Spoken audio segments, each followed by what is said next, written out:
Um, you hit on education just a few minutes ago. Education funding has always been a thorn in the side of the state. So talk to us about your ideas for education programs, education funding. Okay, Barbara, another great question. On my mother's side, I come from a very long list of educators. So education has always been very important, not just in my family, but also in my life. Education was the key of bringing me where I am today, where I'm sitting right here in front of your camera. So one thing that I do want to pay very close attention is education, and when I talk about education, I want to concentrate on kindergarten all the way up to 12th grade. Okay. I want to make sure that our educational system is fully funded, that we don't have to go back all the time looking for monies here and there. And when I say that I want to focus on kindergarten through 12th grade, I want to make sure that the kids are given the tools and that the teachers are also given the tools required and needed for them to do their job.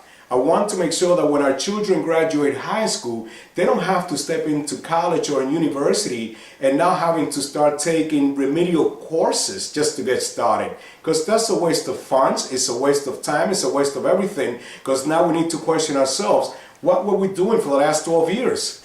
You know, when someone graduates high school, they should be ready to go on to college, university, and tackle whatever needs to be tackled at that level. With that being said, I would love to go back. Again, I have not been privy to a lot of the information that's out there, but I would love to go back and I would like to re-examine where's the money for education, where is it going right now, where's that money being applied to? The way I see it, education in Clark County is very top heavy. There's too much money being spent at the top in the administrative part of education, and not enough money being spent at the bottom where it's actually needed.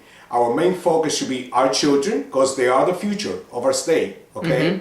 And of course, number two, our teachers, and making sure that we have qualified teachers, making sure that we're promoting those individuals that do enjoy the vocation of teaching and that understand their purpose in life and why they're here.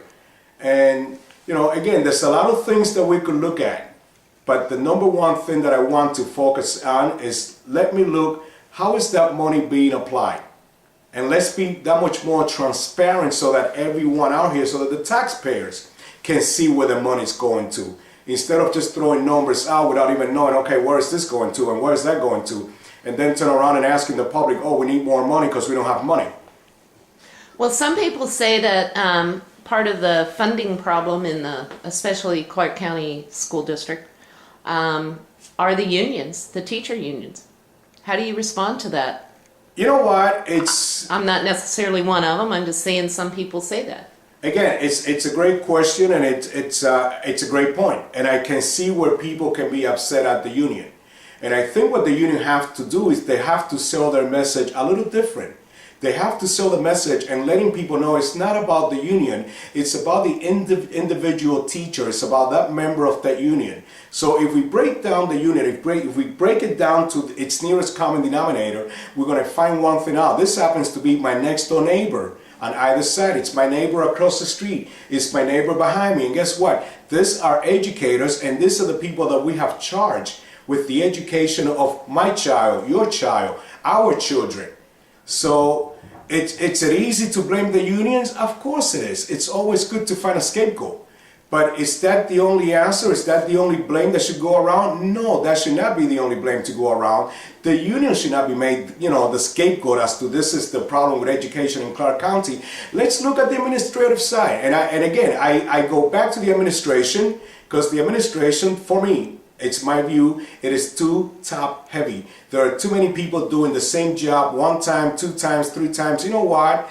I don't mind up on top. If you have a secretary, that's fine and dandy. Let her work on your schedule, let him work on your schedule or whatever. But why do we need 2 and 3 people doing the same task?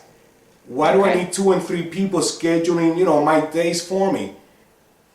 One person should be enough. So we have to look outside of the union And also, you know, let's bring the unions to the table. Let's not make them our enemies. Let's make them our friends. Let's come together to the table and let's see what we can work together instead of always looking at why we cannot work together.